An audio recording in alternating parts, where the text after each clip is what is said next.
everyone tonight who's listening.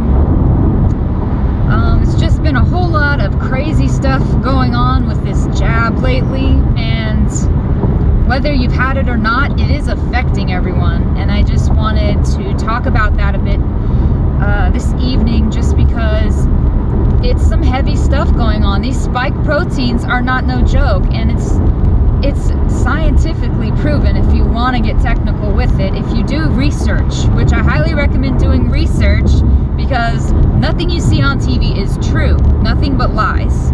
I mean, the people that own the media bought it in the 1930s, and that's the 13 private bloodlines. The Rockefeller and the Rothschilds are your top two contenders up there, and probably the ones that are going to be riding in on this pale horse of two riders. But it's becoming very serious, and even if you've not taken the jab, people that have taken it, and if you're around family members and loved ones, I have loved ones that I know that have taken it too, they are a walking virus, because if you know what spike proteins are and what viruses are, they're one and the same. So these people are pretty much shedding all over the place and affecting the health of people that have not taken this jab, but it's amplifying the virus, and it's mutating right now, and it's becoming stronger, and everyone I know is starting to come down ill, even though they are unvaxxed. I just highly recommend, and so does my pastor, Pastor Thad Reese, who does KT, and I highly recommend you listen to KT and get some serious truth. He's a teacher. He preaches what you need to know right now, but you guys need to take Ivermectin. And not only just that, because Ivermectin, it's antibacterial, it kills the bacteria, the virus, but you need to boost your immune system. It does not boost your immune system. It just helps kill off whatever you're suffering from, which is the cold or ammonia-like symptoms. What I would recommend that you guys do, because I used to study Chinese medicinal medicine, herbal medicine, herbology. I did this for years on end and came up with all types of concoctions of stuff that I would make that actually strengthen and boost the immune system function in on the body and overall health and wellness. I know this to be true because I suffer from many chronic autoimmune conditions, and I don't take any medication, though I'm prescribed it. And I also suffer from a neurological condition, and I only use herbal medicine.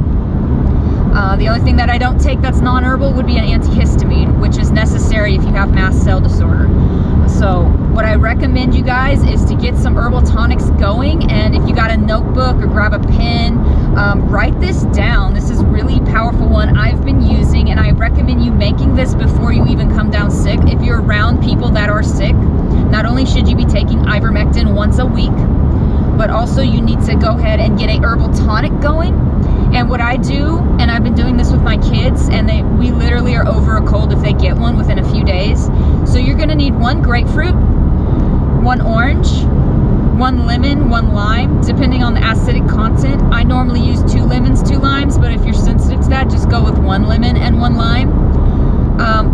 About 3 roots of ginger, so I would say like a palmful of ginger root, fresh ginger root. You want to get fresh herbs, and the herbs, I would say you would need to get a pack of mint, a pack of oregano leaf, and thyme. Those are the best ones to use. And also, you will have to go on Amazon to order this soursop leaf. Soursop, it's spelled S-O-U-R-S-O-P. And that is something that's not native to America, but order some of that offline, the soursop leaf, for tea making, and also some dried elderberries. Now what I do is I boil my citrus fruits, I slice them all up pretty thin, and the ginger root. I also throw in about 4 or 5 soursop leaves, and a generous handful, which would probably equivalent to a half a cup of elderberries. You're gonna boil this and leave it, cover it while you boil it, and don't take the lid off if you can. If you do have to, just do a very little bit just to add some water in on the side. Don't let too much steam come out.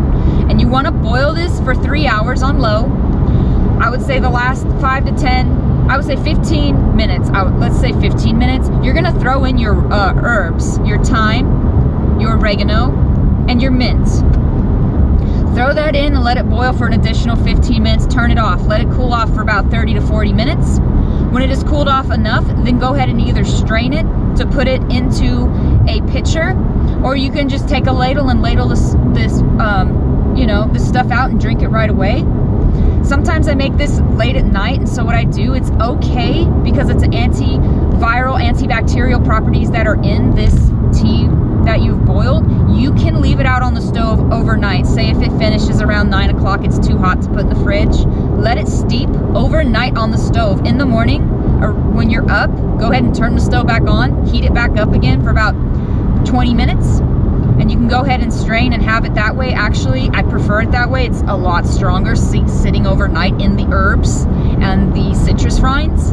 If you want, you can additionally add calendula flower, but if you do that, you need to do it at the very end when it's cooling off, because calendula flowers actually should not ever be boiled, because if you do, you destroy and damage a lot of the antioxidant properties and the healing medicinal benefits that it carries. When it comes to leaves, stems, and fruits, they should be boiled, and some of them a lot longer.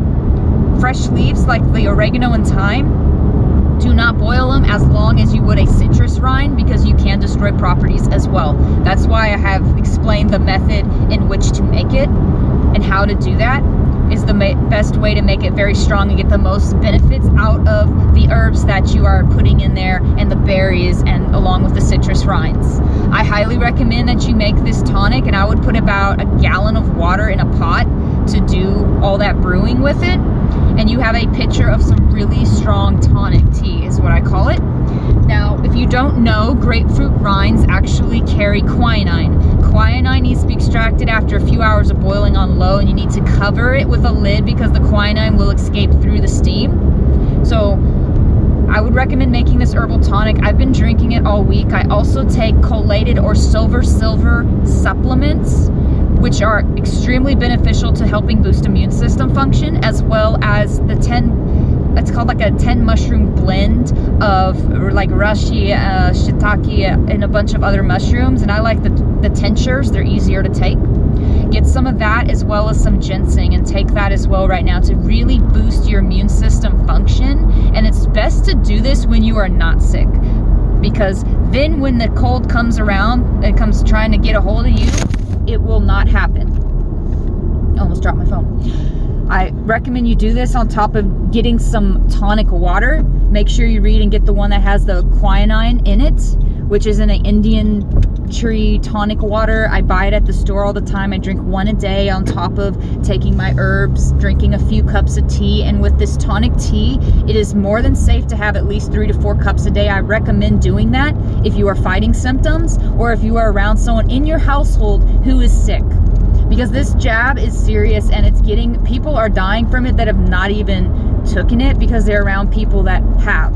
More people are dying, of course, that have it, but it's affecting the health of the people that are unvaxxed, because what these people are walking viruses that are brewing a mutation and allowing the virus to become stronger off their body being totally screwed up with spike proteins. So it's serious, you guys.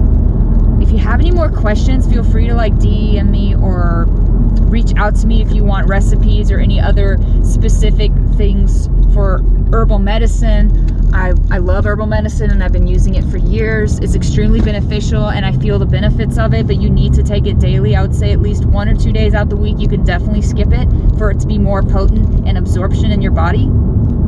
If you do have a thyroid condition or certain other conditions and you take a prescription medicine, make sure that you see the reaction, because silver, for example, should not be taken if you do have a thyroid condition. It can interfere with Levestran, the medicine that you need to take for your thyroid. So be very aware of those things. If you have a condition, please do some thorough research about herbs or vitamins that you are taking ahead of time. But if you don't have any conditions that you are taking medicine for or anything serious, feel free to definitely try this and boost your immune system right now, because it's really serious and it's really important, as well as get enough zinc and vitamin D3 on top of taking that Ivermectin, because you're going to just give yourself a full immune system boost and buff out your immune system. So when it comes to try to get you, it won't happen. You may barely feel it, and it'll stop right away. It'll stop within a day or two. You're back to normal. It just happened with me myself, and I'm around, like, my kids are sick right now, everyone's sick, just boost. You won't regret it. I just wanted to share that little bit of herbal information with you guys because it's really vital right now. I hope you guys have a wonderful evening. I will talk to you soon. Take care.